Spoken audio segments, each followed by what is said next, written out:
L'école à un jeune âge, c'est essentiel pour apprendre les bases de la communication. Apprendre à compter, à écrire, lire, communiquer, socialiser, le savoir-être, l'autonomie, j'en passe. L'éducation de tes 5-6 ans à tes 12, 13, 14, 15 ans est primordiale. L'éducation qu'on a aujourd'hui de nos jours jusqu'à l'âge de 12 ans.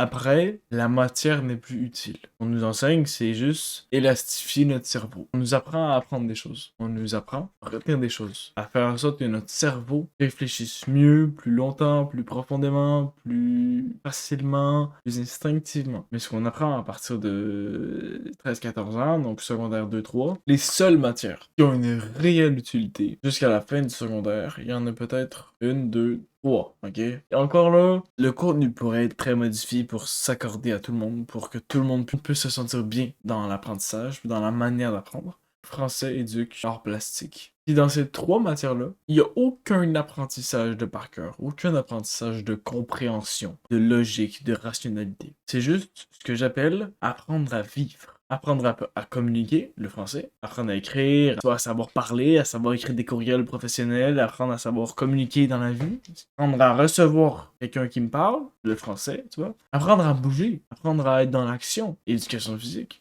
apprendre à se libérer de notre travail, puis laisser notre esprit créatif prendre le devant, l'art plastique. À mon avis, bon, en fonction des normes de chacun, on a tous des trucs différents, mais à mon avis, selon mes normes, c'est les trois matières qui sont réellement nécessaires à partir d'un certain âge. Parce que, crois-moi, il y a certains adultes qui élèvent leurs enfants sans l'école, qui deviennent vachement plus heureux que des enfants qui ont eu l'école. C'est-à-dire qui ont eu tout leur secondaire. J'ai déjà parlé à des adultes qui allaient à la bibliothèque avec leurs enfants tout l'après-midi, puis les laissaient partir dans la bibli, puis dans leur imagination, dans leur créativité, dans leurs élans, quoi. Bon, ok, je vais y aller doucement. Salut, je me présente. Je m'appelle Joey, je fais des vidéos à temps partiel depuis des années. Je suis pas encore payé par quoi que ce soit, hein, juste je kiffe faire ça. Les vidéos donc me rapportent absolument rien du tout, rien du tout. Depuis 2019, je fais des vidéos dans ma chambre. 2 semaines après que TikTok a été acheté par Musical.ly, j'avais déjà mon compte, où je faisais des lip-syncs de chansons de Big Flo et Ali. Les vidéos sont évidemment supprimées, le compte est supprimé. Frérot, je pense pas que quiconque puisse trouver ça. Mais c'est pas le sujet de la vidéo. Mais comme je démarre à peine sur YouTube, 312 abonnés à l'heure où je te parle, c'est important quand je me présente pour que tu saches qui tu regardes.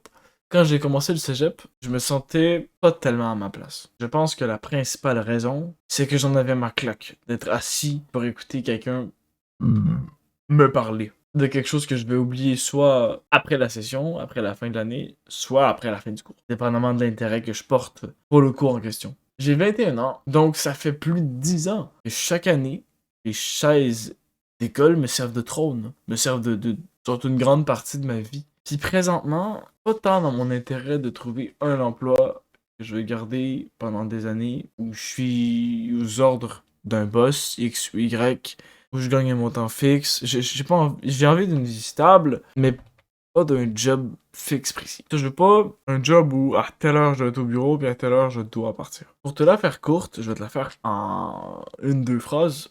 Étudier pour avoir un emploi, pour gagner sa vie. Je sais pas s'il y a une phrase qui m'énerve plus que ça. Faire de l'argent pour gagner sa vie. Ça m'énerve. Ça m'énerve que gagner sa vie soit relié à l'argent absolument. Ça m'énerve profondément. Ça, c'est un débat plus philosophique qu'autre chose. J'en ferai peut-être une vidéo un jour. On verra. Donne-moi ton avis dans les commentaires si ça t'intéresse. Au-delà de juger l'école, de juger la vie et tout. Parce que s'il y a un système établi, et il y a des milliards de personnes qui le suivent, c'est pas pour rien, tu vois. Donc je me suis posé des questions sur moi. Quand j'ai commencé à voir que je me sentais pas à ma place dans le milieu où j'étais, donc au cégep, parce que secondaire, ben, je me posais pas de questions. J'étais là parce que j'étais là. Tout le monde était là, donc j'étais là, puis il y avait aucun overthinking, tu vois. Une fois que j'étais arrivé au cégep, je me suis posé des questions. Dont une, qui est le titre de cette vidéo. Est-ce que c'est moi qui suis fuyard de toutes les responsabilités normales de la vie, des trucs de base que je dois payer pour la société? Ou est-ce qu'on devrait tout simplement revoir les normes de la société en termes de gagner sa vie? Est-ce que je suis un mouton noir? Ou est-ce que la société a des valeurs trop près de l'argent? La réponse c'est probablement les deux. Mais je pense quand même que, obviously, en vue de la situation planétaire, je dirais quand même que ça passe ça penche plus du côté d'eux. La vie est devenue beaucoup trop... comment dire?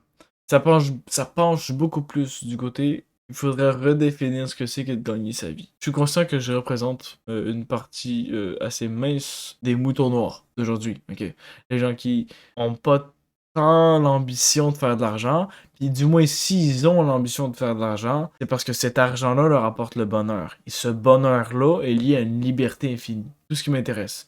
Ce qui veut dire que si on dépendait pas d'argent pour être libre, je serais heureux avec le moyen qu'on me donnerait pour être libre. Tu te places dans le camp que tu veux, il n'y a aucun jugement envers personne. Si tu es d'accord avec le fait que c'est une bonne chose que pour gagner sa vie, il faille gagner beaucoup d'argent. Et ton éducation est différente de la mienne, c'est aucun problème évidemment. Si t'es plus de mon côté, en mode pas ouf, capitalisme. Puis ben, tout ce que je veux, c'est liberté pour être heureux, pour faire un peu ce que je veux quand je veux, tu vois. Quand je te dis faire ce que je veux quand je veux, c'est pas faire de la merde. M'amuser, vivre, quoi. Aller voyager, sans pour autant prendre l'avion 40 fois par année, parce que obviously, c'est pas bon pour la planète, tu vois, mais voyager de manière responsable. En fait, c'est juste de pas s'enfermer dans le cercle vicieux de devoir quelque chose pour quelqu'un. Même si je sais que pour que la société vive bien longtemps, à long terme, il faut quand même que certains aient des postes pour que les gens puissent survivre. Il faut qu'il y en ait qui puissent cultiver de la bouffe pour nous donner de la bouffe. En fait, il y a des bases à tenir. Des mecs qui doivent fabriquer des tuyaux pour qu'on ait de l'eau potable. Il faut ça. Il faut des mecs qui travaillent dans de la terre pour nous donner de la bouffe, des protéines, des patates, et de la base de la vie. Mais on a énormément de trucs dans la société qui servent à rien. Si on refaisait les normes, donc si on repartait à zéro, il y aurait beaucoup de trucs qu'on se rendrait compte, à mon avis, qui servent pas tant si tu changes les valeurs. Bref, à votre avis, est-ce que c'est moi, le gros putain de mouton noir qui a des valeurs différentes de ce qui l'entoure? Ou est-ce que c'est plutôt vraiment une bonne intuition de ma part et ben, la société s'enfonce dans un truc qui va finir par la tuer? J'ai l'impression que c'est obvious comme réponse, mais en même temps, peut-être pas. J'ai ma tête, j'ai mon cerveau, j'ai ma manière de répondre à la question, mais il n'y a pas juste moi, tu vois. On est 8-9 milliards. Donc tu me diras ta réponse en commentaire. Que t'en penses? Voilà. C'est tout. Ça va être ça pour moi ce soir. Merci d'avoir écouté la vidéo, merci beaucoup. Puis prends soin de toi. On se voit. Je vais fixer un jour de la semaine pour publier mes vidéos. Parce que ben je pense que c'est un truc important quand même. Parce que c'est un truc important. Quand tu crées des vidéos, d'avoir une régularité. Et d'avoir un rendez-vous chaque semaine, c'est cool. Donc je vais le décider bientôt. Je te ferai un post. Ça, je peux faire des publications sur YouTube où j'écris. Donc tu resteras à l'affût juste de ce que je poste. Prends soin de toi, puis on se voit une prochaine.